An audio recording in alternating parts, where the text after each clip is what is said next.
Michel Larrive, est-ce que vous partagez cette inquiétude d'Éric Zemmour? Sur les jauges, alors écoutez, moi sur les jauges, je m'en remettrai.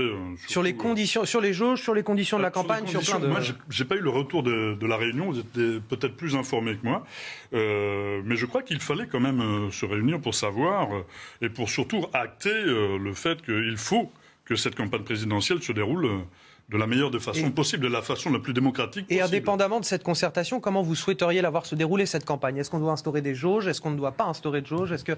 Comment on doit procéder dans cette crise sanitaire sans précédent? Alors oui, crise sanitaire sans précédent, là aussi on va peut-être pas revenir sur les débats d'avant, mais Delta est en train de descendre, Omicron est en train de monter, Omicron est plus contagieux mais moins virulent. Certes, mais de quelle façon on doit préserver la campagne présidentielle? Quel est l'impact sanitaire et quel est l'impact sur l'économie? Quel est l'impact sur les hôpitaux? Et sur la démocratie. Et sur la démocratie, surtout sur la démocratie. Moi je crois que la démocratie doit pouvoir s'exprimer le plus pleinement possible. S'il n'y a pas de restrictions mais vraiment très très signifié par notamment des scientifiques ou les épidémiologistes, je ne vois pas pourquoi on réduirait des jauges s'il n'y a pas d'injonction. Parce que c'est le cas, par exemple, dans des salles de concert.